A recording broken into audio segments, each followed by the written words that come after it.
Hey guys, thank you again for joining us for another exciting episode of Yomo. This is the Year of Magical Learning podcast. So today we are concluding part three of the book Stroke of Genius by Jill Bolty Taylor. We have a new guest. We haven't seen for a long time, Snow. Welcome, Snow, and looking forward to this reflection. Welcome back. It's been a while, and we missed you, and we're looking forward to a fun conversation. Let's catch you up on this book, just what it's about. Yeah. It's this book called My Stroke of Insight. It's written by this brain scientist, Harvard-trained, named Jill Bolty Taylor. What this book is about is she had a stroke. She was a Harvard-trained brain scientist, so she studied the brain. She was like in her late 30s. She had a massive stroke on the left side of her brain, and lost all function of her left side of her brain. For the next 8 years, she spent like trying to regain her full brain functionality. But this book was her writing about her experience when she had the stroke, what she was feeling, because she couldn't talk. When you lose your left brain functionality, it's like all of your writing, your language, your linearity, your rationality, like all those things, right, is what was controlled on the left side of her brain. So she spent the next 8 years basically trying to get that functionality back, but at the same time, just using her right side of her brain for the most part. And when she got her language back, she then wrote this book about her whole experience of what it was like to basically lose half of your brain, and then like what it was like to have this other half and how that felt, and then what it was like to have this come back, and then now how she lives her life going forward with her brain today. So it's a really, really interesting book. It's called My Stroke of Insight. The reflection that we're going to talk about tonight is called Why Not Both? So this is a bit of joke that Snow, you actually might get this joke, but this is like an inside joke with myself that the title. So do you remember those? You remember IUPUI, right? Yeah. Wait.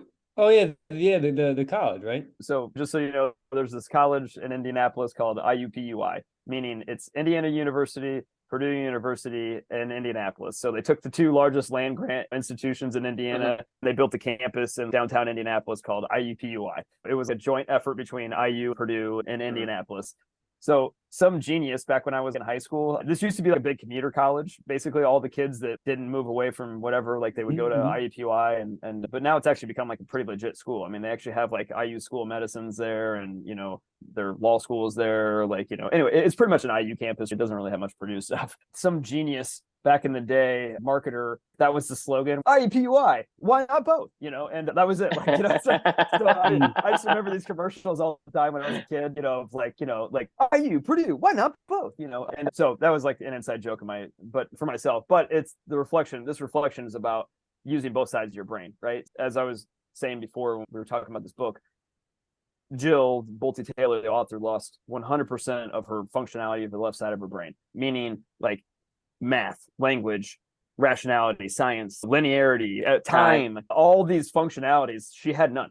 But what she did have was full functionality of the right side of her brain. And she talked about this through her writing when she came back online, like how much she loved just having the right side of functionality of her brain, because it was like she was free. She was like, I'm floating. She said she felt like she was a fluid the whole time. She said she felt like she achieved nirvana, meaning like in Buddhist world, what nirvana is, I guess, is really tapping into that connectedness, oneness, whatever that is, right? But she just was like, I could feel people's energy, but I couldn't speak, I couldn't communicate, I couldn't do anything, but I just felt like I was one with the universe at all times, right? And True and I were talking about this the other night. It's really like kind of similar to taking like psilocybin or like mushrooms or psychedelics or something like that, where it unlocks that right side of your brain. And that's the reason why it's so appealing to people, because we're so left brain dominated in our society. I mean, before this whole journey with Amelia, I can probably say that I was 95/5 left brained, dominant in my life, just in general. The things that I cared about, the stuff that I worried about, like goals and achievements and time and promotions and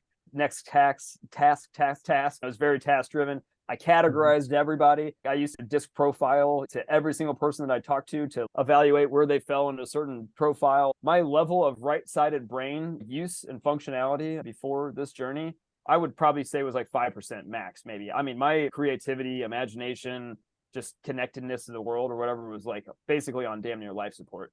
Through this whole journey, like I've learned slowly but surely as we've, done book after book after book and reflection after reflection, and then, applied these things to the world for my own self, like my creativity and my oneness and connectedness with the universe, and through books like Entangled Life, or How to Change Your Mind about, psychedelics with Michael Pollan, or The Botany of Desire by Michael Pollan, books about guns, germs, and seals, or Sapiens, or The Inner Life of Animals, or whatever, like you name it. Like so many different books on this journey have slowly, that Amelia and I have been reading together, have slowly been reconnecting my brain, and the imagination side of me and the creativity side of me is slowly coming back together, where I feel like I'm now more toward a balanced state, right? And that's really what I want to be for the rest of my life. Is I want to use both sides of my brain as much as I can. I don't want to be in nirvana land and floating around in fluidity all the time.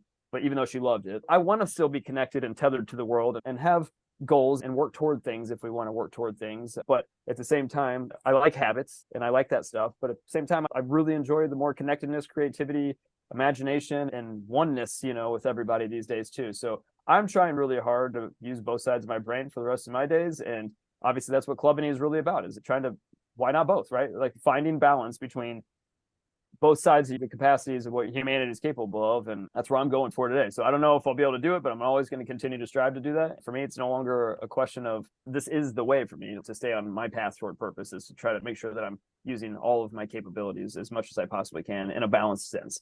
The question I can pose for you all is, what might your life look like if you tilted the balance of your thinking toward a more balanced state? Like where are you at today, maybe, and where do you want to be? And like, what would that look like if you were a little bit more balanced and connected, using right side and left side all the time? So anyway, I'll pause there. I'd love to get your guys' thoughts.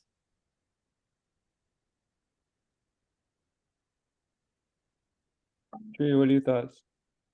I've been talking with Chris for the past 2 days, and I think having the balance is always the key. And I think this is the essence of what Clubbing is about, because it's always about that combination of both sides. You can't have one without the other. Because just like before we got onto this podcast, Chris is talking about having a blast, right? The thing is, he's having a blast. But imagine he has a blast, but he can't tell me about it, right? So there's something for him is missing. So I think, having to not have your left brain, you are untethered from the world. But at the same time, you may feel like that's nirvana, but that isn't really nirvana. Nirvana to me is you go out there and you found this elixir. But the joy of it is the experience of finding the elixir, but also the combination of taking it back and sharing with the people who understand what that means. We're talking about that hero's journey. We're talking about the remember that book where you talk about the old man and the boy with the whale or the fish when he right? The Hemingway book, The Right. Old Man in the Sea. Yeah. Right. So if you think about it, he battled this fish, right? It's an epic battle, but he can't tell the boy about it because essentially He's not there. he's not He was on his there, own. and Yeah. and the fish is carried back. It's no longer. I mean, it got eaten away by the other fish. But the point is that when the question I asked before is, if you are able to make $1 trillion, but you can't tell anyone about it, how would you feel? And to me, that's probably the worst punishment. So to have one but not the other is actually worse than having 85-15 or 95-5, right? Or even the opposite of it. So for me, the balance is always the key. So to think about it, on your left brain, we have all this logic. That basically are our constraints. Those are rules. We basically tether ourselves to some kind of anchor. We anchor ourselves. To me, I think about having the ability to still be anchored to something that you care about or something that you want to go back to. You can give that the right brain, the creativity path of it a little bit more leadway, a more longer chain to kind of not float around. You want to experience the world, and maybe you get on this air balloon, but you don't want to be completely disconnected and fly into outer space. You want to have some kind You don't want to be a psycho. Like, you don't want to be schizophrenic and like in a mental hospital just walking around all day long, throwing poop in the air and going, wow, it's all one. You don't want to be the person that's like so tethered to their habits where they're like, because you tell yourself on a short leash to some kind of anger, some kind of boulder, right? You're not experiencing anything. You're not going anywhere. And what we discover through this journey is human has two desire. One is the exploration and the discovery of it. And the second one is the need to share the discovery. So it's the hero's journey all over again. You go out there, you struggle, you experience, you find this elixir. But then that's not complete. Because if you find the elixir, you have the fountain of youth or whatever it is you want, the holy grail, whatever you call it. If you cannot share it, then you feel like you're not complete, you're half done. And so for anyone to have the right life that give them, hey, I have my feeling life and I am satisfied. You need to have both and to be in a balance of how much you need, depending on the type of people that make up who you are. You could be 40-60 or somebody 60-40. So whatever that is, but you still have to strike a balance. And at the end of the day, it's about balance between the rules and the normalcy versus the newness and the discovery of something. Because even for a introvert like me and a extremely, left brain dominated kind of person, I feel more enjoyable when I'm trying to be more creative. For me, it's like I don't want to be like even 95%, monotonous. Even that becomes, very boring for a person like me. And so I think having the balance is always the key. And to me, never ever trying to give up one thing for the other, and never ever trying to say, hey, I'm in this corner. Versus extremity is never good. You can't go to the extreme and not fall off the balance beam, whatever. You have to Right. be in the center, whatever that the center of gravity, whatever that is. You Yeah. find that, and that's where I think that would be the the real nirvana. The other nirvana I is like, agree. yeah, you feel like, let's say you're going, hey, I'm going to take some shroom and I'm going to experience this thing. But the thing is, you always want to come back. You don't want to say, hey, I'm going to experience it. I don't think anyone wants to stay there because it feels good, but I still need to go and tell somebody. Just go work, go do something that you love to do, like get in that flow, get in the deep work, like Snow was talking about right before this, the from a book that he was sharing. It's that's important too. Like it's really important to do them both. Snow, I'd love to get your thoughts on, like, like the whole left brain dominated society. Like, I mean, I don't know if you feel that way, but it's like everything feels so tethered, logical, time, math, science. Like, I mean, everything's It's got a so point. constrained. It's so Right. constrained. You have to be at work at 9. You have to do this. You have to have this quota. You have to do this QBR or whatever that thing is. Right. So what's the point? Who put a gun to your head and make you do all that? Like that's what I'm saying is a lot of the rules we constrain ourselves with on are just basically just made up. We just made them up as we go, and we stick to it. Like, hey, this is like life and death. This is the end of the world, whatever. And so, to me, this is what we've been trending towards, and it becomes a more like a jail cell for us because for us, we're trying to break out of it. It becomes so much that it creates so much pressure for us. When you're talking about, because you look at people today, not only in America but in other countries as well, everybody is feel pressure to do certain things, to follow the rules, to do, and the stress level is way off the chart just because for whatever reason we want to put ourselves into that crucible and trying to survive it and trying to endure it for whatever reason. Everybody's talking about, rise, grind, and repeat. Everybody's talking about eating the frog. Tackle the biggest problem first or whatever. Thing is, who told? Why? Right. Who cares? All right, I'd love to get your thoughts. What are you thinking about? I think you guys are spot on just talking about this balance between the two sides of the brain and not wanting to stay lost and wander in wonderland or some state of nirvana. And like you guys, like Priya was talking about, on the hero's journey and coming back to tell your story. I mean, because I think a lot of that is, because we love to talk, and obviously we communicate. I think a big reason why we communicate is so that we do feel, heard or connected to people or loved or so. And that's the balance, though. I think about right now, I'm struggling a little bit with a relationship with my girlfriend, like being able to feel comfortable expressing my emotions, but she was sort of not comfortable with it. And so it's like, how do I strike that balance between talking about it in a way that's more comfortable for her, but also allows me to express both my emotional self and my logistical self in a way that she can actually hear it and not just react to it. So, but I think it's just interesting in this book, just how you're saying how Jill just sort of loved being in this Nirvana land and didn't care about the logistics. And She did. and you guys were going on about like, oh, society, we're just so logistical and have to get things done. And it's kind of one of those things. Yeah, it's like, to be able to be creative, to have that playhouse to play in, well, you needed that money to actually have the playhouse, so it's like maybe And for logistics bills. do almost have to like come Keep the lights first on. before you can be creative, and maybe that's just a thing of like kind of like, like growing up or something. And yet I'm sure you guys want your kids to feel like they can be free and play, but it can't just be that. It does have to be that balance. And I think you guys are right that we are just more, I mean, look at wherever funding in schools is usually cut in the arts and everything, Yeah. because Who needs creativity time? Who needs, whatever? We need to learn yeah, math. We got to yep. learn science. We got to learn discipline and Yet, structure.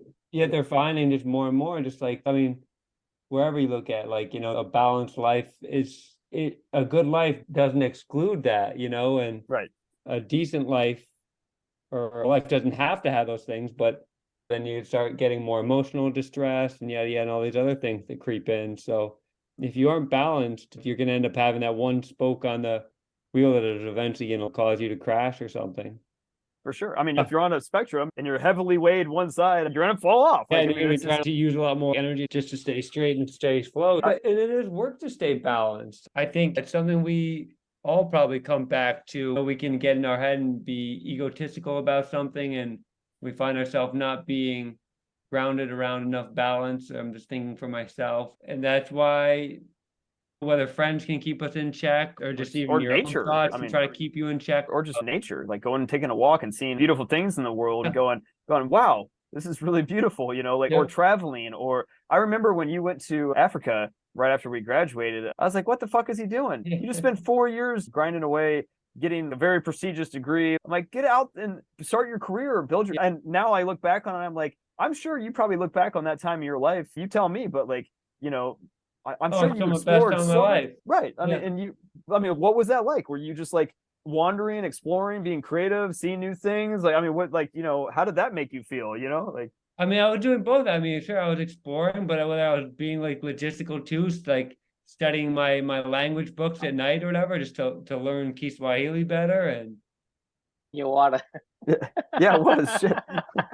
yeah, so and where have you guys not been? Where have you guys not been balanced right now? Yeah, I mean, this is what I was saying before Amelia and before this journey. I can't remember the last time I did a creative work, a creative project. Yes, I did some kind of creative work with my job every once in a while where I would create something or whatever. Learned it was always for my job, even when I was self-learning. It was always for a goal. I remember I told you guys this before, like every year at the end of the year, for the 4 or 5 years before Amelia was born, between Christmas and New Year's, I sat down and I rated myself on 9 dimensions of my life, like on a scale of 1 to 10. And then I would write down like all the things that I was happy with, all the things that I wasn't happy with, what action items I was going to do the coming year to increase my score, and then evaluate this along the way and make sure that I'm tracking it and put it somewhere where I can see it all the time or whatever. I mean, this is what I thought about. I wasn't necessarily doing that because I was trying to get a promotion or something like that, but I was doing it because I thought that that's what we needed to do. We needed to be goal driven. We need to be task driven. We need to be, I would categorize everybody that I met, immediately. I would just like Hogwarts them, I was like Harry Pottering them. I was like, it was like, hey, oh, Snow is this person. Like, this is what he is. This is all that, like, and it's like my imagination was just gone. I mean, like, I don't know that I've like dreamed of different, ideas or businesses or whatever. I mean, I had a couple of them that I worked on, and I dreamed about like wanting to get better at, but that was it. Like, I mean, it just wasn't a day-to-day life. I didn't have creativity in my day-to-day life is the point. Mm-hmm. Like, I didn't have imagination in my day-to-day life. Every once in a while I would have like a cram session like you would do back in college or something like that, and then it would go on the back burner for the next 6 months or whatever, and then I would just tether myself to whatever society told me I needed to do next and work harder. And like, that sucks. It's a boring life. It's not even interesting, Yeah, I think I having the logistic and I guess the rules of life. It's essential for survival, but it's also the thing that creates the misery and the smothering feeling. Because a lot of time when you have a goal is something you can quantify. So as long as you can quantify something and you miss the mark, you feel like, okay, I'm stressed out because I missed the mark. But if you can't quantify something, you can't really feel pressure or feel like, hey, I missed it. I know for sure I missed it. So on that creativity side, when you did your score of life through your 9 dimension, right? It stresses you out a little bit because you fall short of something, right? Because you didn't think about it. It wouldn't have give you a single ounce of pressure just because you didn't think about it, because you didn't track it. Because the tracking of itself is essential to survive in our society. But too much of it, it becomes a hindrance because to me, I feel like that's the biggest source of our stress and miseries is when we quantify and track it and say, hey, I want to make myself in this kind of category, this kind of score, and I tried my best and I couldn't get it, right? Then that creates the, hey, I did not meet my contract. I did not satisfy this mark or whatever it is. And that creates the lacking feeling of some sort. And that creates the negative emotions in our bodies that kind of produces the stress. Yeah, I feel like a failure. You feel like a but you failure. think about it, if you don't quantify it and you let it be, hey, this is just a ballpark, right? I'm pretty good. I'm in the ballpark, right? And so you basically met the requirement. You satisfy the requirement because you not say, hey, I have a 100 on my math test or whatever. I have an A or I have a passing grade. So you think about it, the mark, the goal that you put yourself, the more of it. Just like, hey, let's say you do a 70 or above, right? And you mark it, you say, hey, I passed, right? You feel happy because you passed, regardless if you make it 70. But if you say, hey, I have my goal set to be at a 95 and you get a 94, it's like you get pissed off and you like, this sucking it. And say, what did I miss? So you self-inflicted yourself with the stress and misery. You think about it, like somebody makes a 99 on a math test just because it could make 100. It creates the stress and misery for because you think about it, a 99 on the math test. And the reason why I said that is because that's what happens to me in calculus. In calculus, I always make a 99. I always miss something. And that frustrates the heck out of me. For nothing. Think about it. I make a 99 over and over and over again. I just could not make 100. But you think about a guy who's making a 50, he would love to have half of mine. Right. So you think about it, it's my perspective because I set some kind of goal, arbitrary, stupid goal. I mean, it's stupid, right? Yeah. But if you think about it, if you say, hey, I should be passing, so a 99 is great, a 71 is great, right? Because I satisfy to me. Or just the goal of just to learn. Like your goal is just to learn. I learned something on this test, and that's great. Whatever that goal is, give yourself some leeway, some kind of longer leash that anchors yourself to society and kind of give yourself some room to flow and explore and be nirvana at some state of your life. But I think quantifying it is the point I'm making. As long as you quantify the level of what you need to get to say, I become successful, then that will create misery. For example, you said the word, but it's funny you just said the word success because, like, what the fuck does that even mean? Exactly, because once you quantify success, meaning you say, hey, whatever the score that you have for your 9 dimension, let's say whatever score it is, let's say 100, 0 to 100, and say, I want, right now I'm at a 95, I want to be a 97. You got to a 96, you still pissed off at yourself. That's why when you quantify success, you say success is something, because so it's not about what it is. Like, hey, what is success to somebody? Success to somebody is different for different people, but it's how you define it and how much room you give it. Because you say, hey, I want to be in the ballpark of it. Hey, maybe I want to be on the A range, 90 to 100. I'm in the range, then I satisfy the condition for my goal. That means that in my mind, it's success because I set that as success. Because I can make a 70 on my math test, and to me, it's a success because it's a passing grade. So To me, success is defined by what you set as your goal. And if you can't meet the goal, then whatever this isn't a success. Because, like I say, if you set your goal to be 100 and you make it 9, you feel like a failure. Yeah, I mean, I don't think it's guaranteed you feel like a failure if you hit 99. I think it depends on your mindset. Well, that's what I'm saying. Because the I thing think is, your mindset is what determines the goal. Because you are the one that's defining the goal. Yes, somebody is going to give you, let's say you're working and your boss gives you a quota. You took that as your goal. And that's what you're trying to achieve because you set it. And so that's the mindset. Because the mindset says, this is the mark. If I miss the mark by whatever, just like, hey, I promise I'll give you this report by Monday. And I get it to you by Monday afternoon, it's late. I feel bad.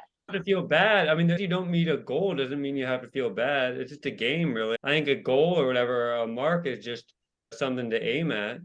Well, that's what I'm saying. If that's what it is, that's great, but that's not how we treat it as society. Society is conditioning you to say you have to meet the mark because the thing is, yes, it depends on your mindset, and your mindset defines it loosely. Because if for me, it's like society tells you, hey, you need to have this kind of quota. You know, I have to have $100,000 in sale this month. And so if you hit the quota, then yes, you're going to make it and people are going to applaud you. They're going to reinforce that feeling. But if you have a mindset is, I don't really care about this job. And if you don't make 100,000, you're making 90,000, your mindset, because you as a person, even though there is a mark, but you don't really care about mark. So as far as you're concerned, your mark is, maybe 90 to 100 or 80 to 100. Your mark is loosely defined. Because for most people who are really stickler to the goal that was set for them, they have to meet it and surpass it. You're going really deep and specific into like, this is all left brain world stuff, right? This is what we do to tether people to a process, whatever. Like, for instance, this whole book, this whole journey, the 365 reflections, right? If somebody had told me at the beginning of this, hey, Chris, you need to read this amount of books and write this many reflections, I would have been like, fuck you. Like, I'm not fucking doing that. Like, you can't tell me to do that. And you can't tell me if I don't achieve it that it's like, I'm some sort of a failure. I didn't ever write any of these until probably the last 20. And then I set my own arbitrary, stupid goal of like, I'm going to finish this for my daughter kind of thing. But like every single one of these, I just felt fun and free and creative, every day when I was able to write these things for myself and for my daughter and to do this for the reasons that I was doing it. It ended up into something bigger than this, right? And eventually, as True knows, as I was getting toward the last like couple weeks of this whole entire journey, where I was stressed about it, I was tired. I felt like I was running a marathon. Yes, because you defined that goal. Right. Before, you did not define it. You say, hey, let's talk about the reflection and learn about it. So there's no goal. So that means that there's no constraint. There's nothing to meet. So if you don't have a goal, then you'll never have anything to compare against.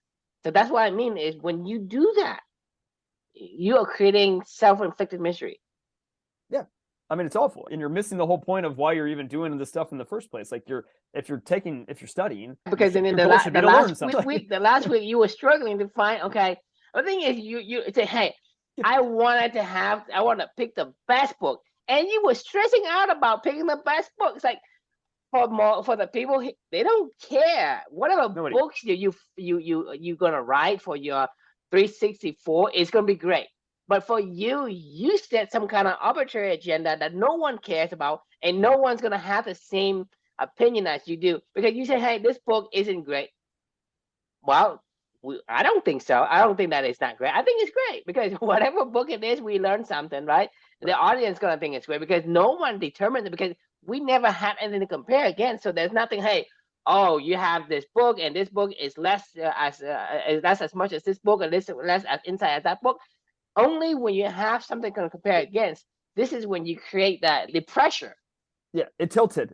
I tilted to an unbalanced state. I narrowed my window of books that I could choose. I narrowed my window of the reflections I wanted to write. I narrowed the time. I ramped up all of my reading levels. I spiked that last month or so. It was like I was literally running a marathon where you get that final kick and that wind when you can see the finish line. You're like, okay, I'm going to go harder. You can see it even on my Audible account, averaging like 60 hours a month to like, 80 that month. It's just like the highest I've ever done, or something along those lines. And it's like, why? Like, what does it matter? I'm still writing every day now. And now I'm like, hey, I wake up in the morning. I'm like, this is what I want to write about. I don't care. Like I'm on an ultra marathon now and I'm back to just having fun and doing what I want to do. And I don't give a shit what book it is or not. But I think the whole reason why I was even given this example is like, this is the whole why not both, right? Because when I was doing this for values and purpose and whatever, and I was able to exercise my creativity, I loved it. I was in heaven. When I was doing this because I had set some arbitrary, stupid goal, and now I was like pushing myself harder and harder and harder, everything tilted. Like my writing started to suffer because I was like, I don't even know what to write about anymore. I'm just trying to get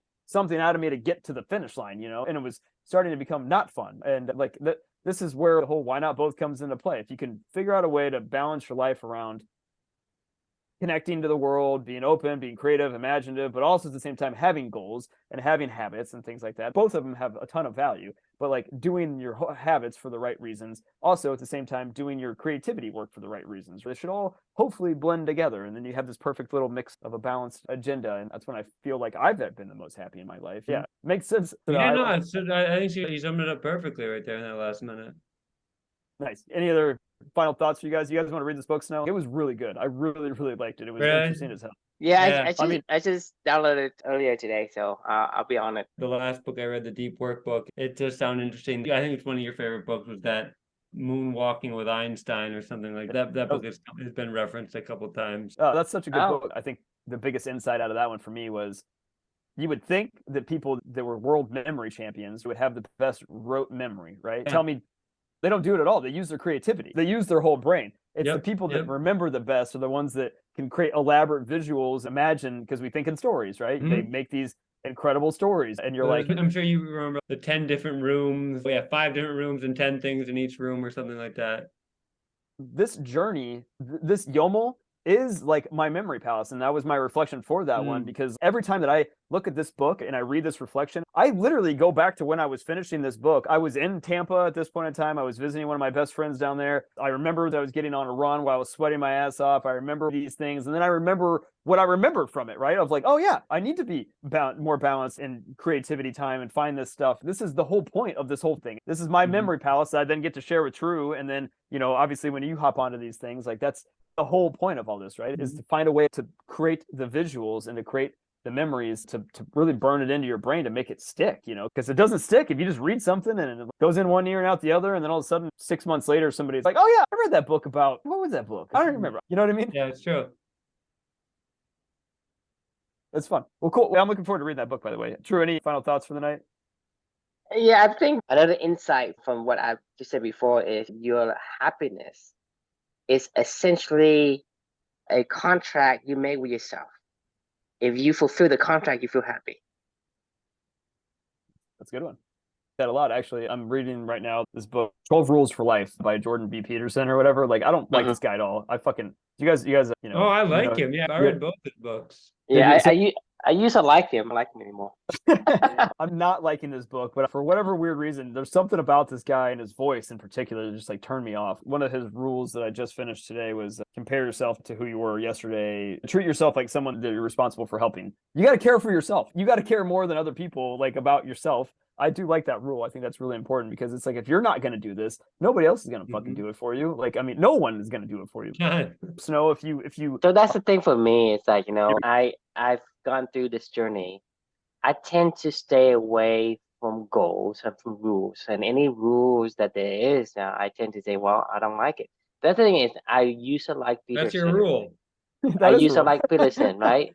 So for me, is be yourself. And if there's a rule, right? I mean, don't think of it as rule. I say, hey, this is my preference.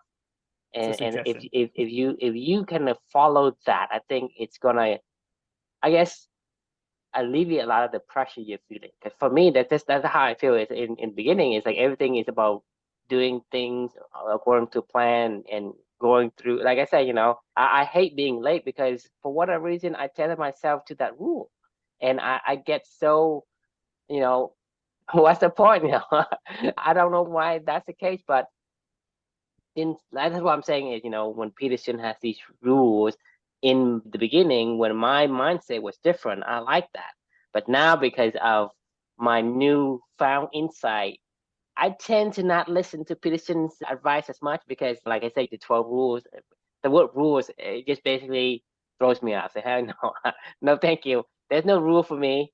I just go to live the way I feel like. But the thing is, it's about this because you think about, I say, like, what's your ideal retirement like day to day looks like? The thing is, it's not about, oh, when I retire, I'll be on a yacht, I'll be on an island, whatever. It's like, if I want to go and do some hard work and get a sweat out and plant some trees or pave some roads or build a house or whatever, because I felt like it, that to me is fun. Or when I feel like I need to take a nap, I go take a nap. To me, that is fun. It's about the freedom to do what you need to do, want to do at the time when you're in the mood for it.